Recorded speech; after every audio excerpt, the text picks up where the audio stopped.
After his girlfriend falls victim to a horrific crime, a young man gains supernatural abilities and decides to use them to track down and punish the real culprit.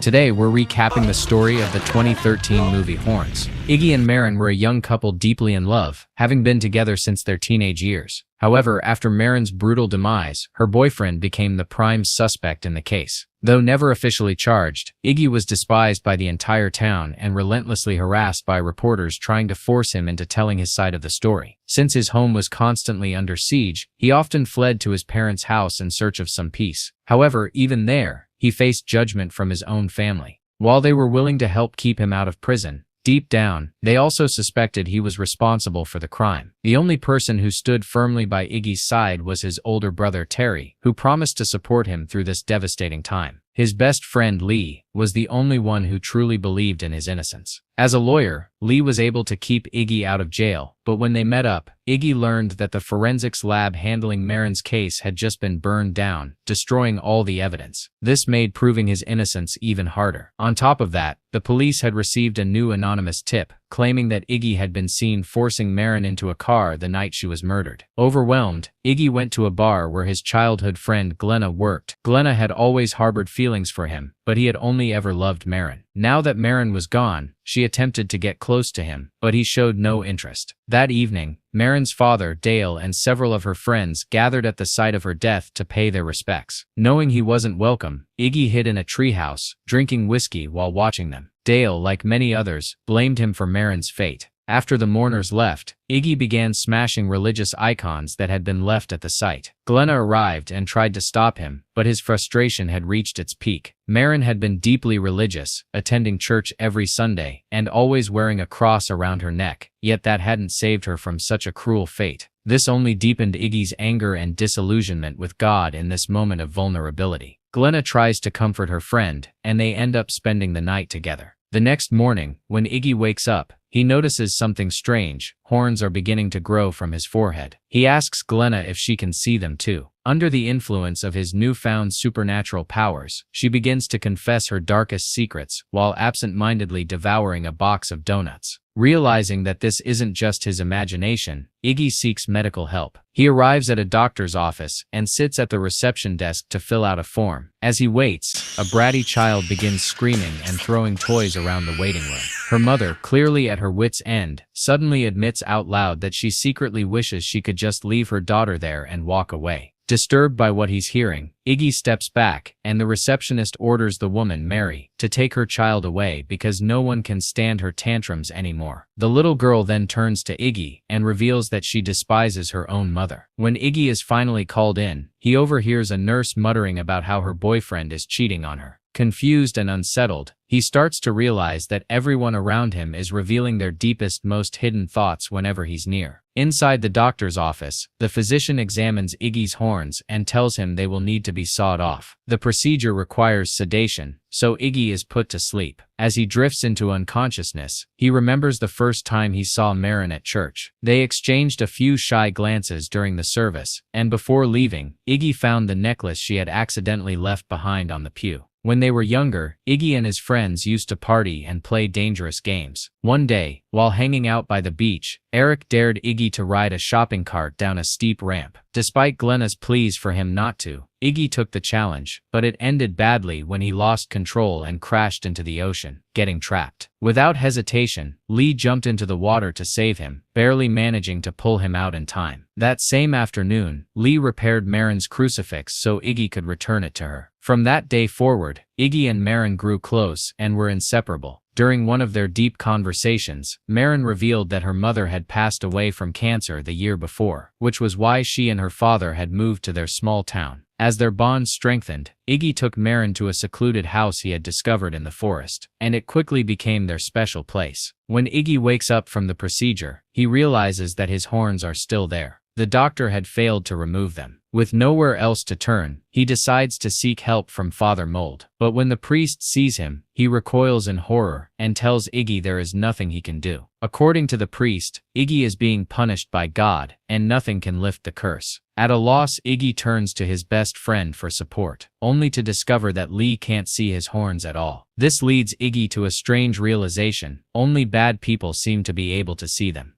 Later, while visiting his parents' house, Iggy has a shocking encounter with his mother. Lydia coldly tells him that she's exhausted from dealing with his troubles, and worst of all, that she can't even stand to look at him anymore. When he realizes that his mother can't stand to be around him, Iggy decides to leave. On his way to the door, he bumps into his father. At that moment, Derek confesses that he resents his son for what happened to Marin, believing she was the best thing in Iggy's life. Despite his anger, Derek admits that he was the one who set fire to the forensics lab, where Marin's body was examined. He did it not because he believed in Iggy's innocence, but because he felt a father's duty to protect his son. Hearing this, Iggy becomes even more determined to use his new powers to uncover the truth about Marin's murder and force the real killer to confess. Wasting no time, he jumps into his car and heads straight for the pub, hoping to get some answers. As usual, he's trailed by a swarm of reporters desperate for a statement. Instead of running, Iggy taunts the journalists, suggesting they fight each other for the chance to land an exclusive interview with him. Chaos erupts as the reporters turn on one another, giving Iggy the perfect distraction to slip into the bar unnoticed. His main goal is to discover the identity of the anonymous witness who falsely accused him in their statement to the police. After questioning the customers, he finally gets the answer he was looking for and heads back to his car. There, he finds the engagement ring he had planned to give Marin on the night she was murdered. Only two people had known about his surprise: Lee and Terry. They were supposed to meet him at the diner to celebrate after Marin accepted his proposal. However, when the moment arrived, things didn't go as planned. Marin told Iggy she was moving to Los Angeles and no longer wanted to continue their relationship. A waitress approached their table to take their order but quickly backed away when she realized they were in the middle of a serious conversation. As the argument escalated, Iggy started to believe that Marin was in love with someone else, which was why she wanted to break up. Caught off guard, he was left speechless, unsure of what to say. Marin stood up and walked away, leaving Iggy behind. Not long after, he left the diner as well and ran into his brother. Overwhelmed with frustration, he jumped into his car and drove aimlessly until he found a quiet spot to stop for the night. The next morning, the police found him, and Eric immediately asked when he had last seen Marin. At that moment, panic set in. Iggy had no idea what had happened to her, but the officer's tone made it clear that something was very wrong. From that point on, he became the prime suspect in her murder. Determined to uncover the truth, Iggy returned to the diner where he had planned to propose to Marin. He confronted Veronica, demanding to know why she had lied to the police, falsely claiming to have seen him forcing Marin into his car. Completely unremorseful,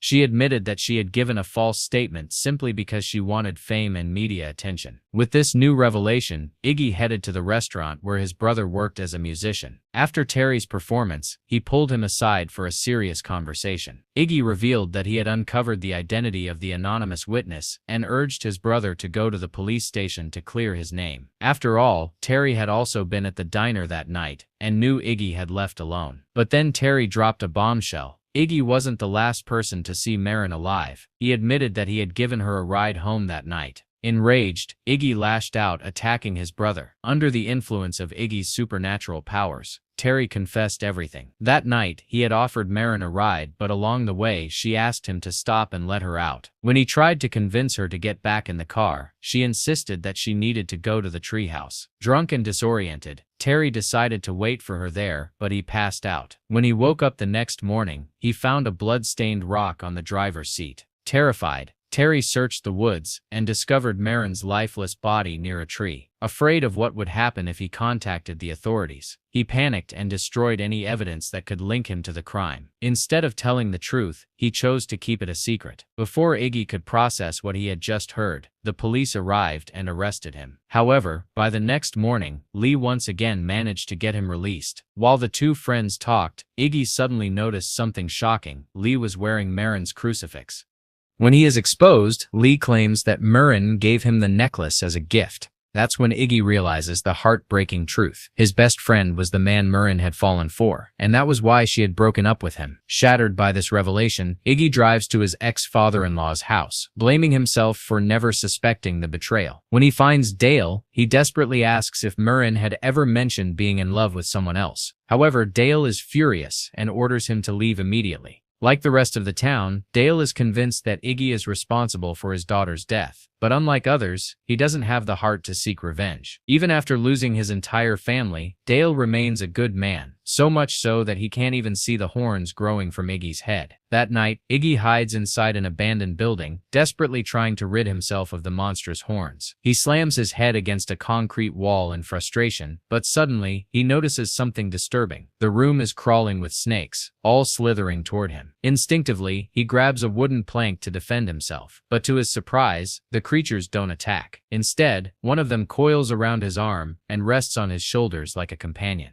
At that moment, Iggy's thirst for vengeance grows stronger. He decides it's time to punish those who have wronged him, and his first target is Veronica. Later that night, after locking up the diner, Veronica gets into her car and casually touches up her lipstick. What she doesn't realize is that her vehicle is filled with snakes. Before she can react, the serpents strike, biting her from every direction. She frantically stumbles out of the car, only to find Iggy watching her, making it clear that she is being punished for her lies. With one victim down, Iggy turns his attention to his brother. He drives to Terry's house and silently watches as his brother numbs himself with drugs. Terry admits that he has been struggling to stay sober ever since Murren's death. Seeing an opportunity, Iggy decides on the perfect punishment. Using his supernatural powers, he forces Terry to consume all of the substances in front of him, not to kill him, but to send him into a deep coma. He wants his brother to experience helplessness, just as Murren did on the night she was murdered. As the drugs take hold, Terry is overwhelmed by horrifying hallucinations, forcing him to confront his worst nightmares. With his brother dealt with, Iggy arranges a meeting with Lee. He sits across from his so-called best friend and asks the question that has been burning in his mind. How long had he and Murren been having an affair? Lee admits that he and Murren had been involved for a few months, but after her death, he knew Iggy was innocent. Otherwise, he never would have helped him get out of jail. Hearing this, Iggy hesitates. He starts to believe that Lee might not be as bad as he thought, that he hadn't planned to betray him. Deciding to let him go, Iggy turns to leave but suddenly stops. Before walking away, he yanks Murren's necklace from around Lee's neck. The moment the crucifix is removed, Lee's expression changes. He stares in shock as Iggy's horns become visible to him for the first time. That's when Iggy realizes the necklace had been protecting Lee all along. Now without it, Iggy can fully use his powers against him. Seizing the opportunity, Iggy forces Lee to confess the truth. To his horror, he discovers that it was Lee who had killed Murren. The truth is, Lee had been obsessed with Murren for years. Deep down, he regretted saving Iggy's life when they were kids, believing that if Iggy had drowned that day, he would have won Murren's heart. Rage boiling inside him, Iggy grabs Lee by the throat and suddenly, he can see his memories. A few hours before Iggy planned to propose, Murren had reached out to Lee for a private conversation. She revealed that she had recently discovered something about herself that would prevent her from continuing her relationship with Iggy. Knowing how difficult the breakup would be, she asked Lee to meet her at the diner later for support. But when Lee later saw Murren leaving in Terry's car, he became suspicious and decided to follow them. He tracked her into the forest, where she had gone to be alone. When he found her, he offered to take her home, but she refused, overwhelmed with emotion from ending things with Iggy. In that moment, Lee made his move. He kissed her, believing she had broken up with Iggy because she was secretly in love with him. But Murren immediately pulled away. She told him she had always loved Iggy and had never seen Lee as anything more than a friend.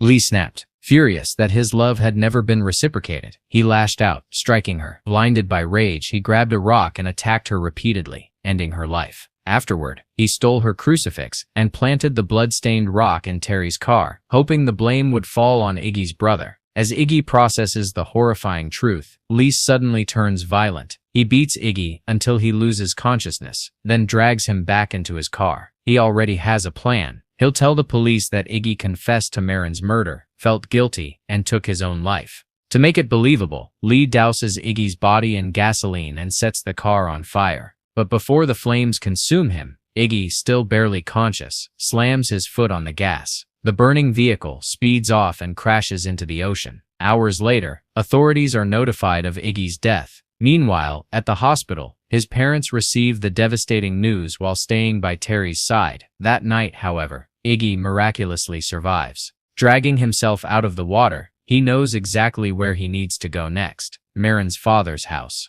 When Dale opens the door, he is stunned to see Iggy still alive. For the first time, he truly believes Iggy's claims of innocence. Without hesitation, Dale invites him inside and hands over a small key that Murren had left specifically for Iggy. In return, Iggy gives Dale Marin's crucifix. That's when he learns the necklace originally belonged to Marin's mother. But Dale knows that his daughter would have wanted Iggy to keep it, so he places it back in Iggy's hands. As soon as Iggy puts the chain around his neck, something incredible happens. His demonic features vanish, his horns disappear, and he looks like himself again. Determined to find answers, he heads straight to the treehouse, the secret place he and Marin shared. Using the key, he unlocks a hidden compartment inside.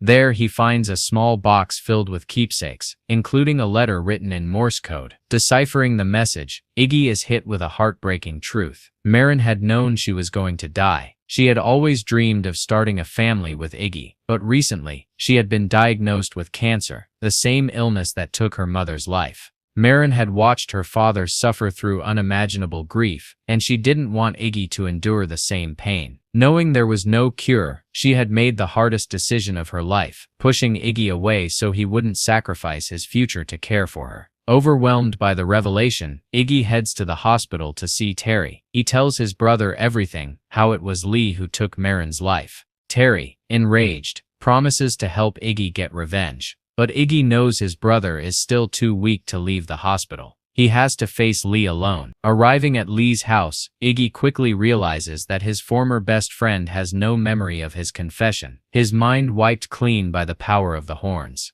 Taking advantage of this, Iggy invites Lee for a walk into the woods, leading him straight to the spot where Marin was killed.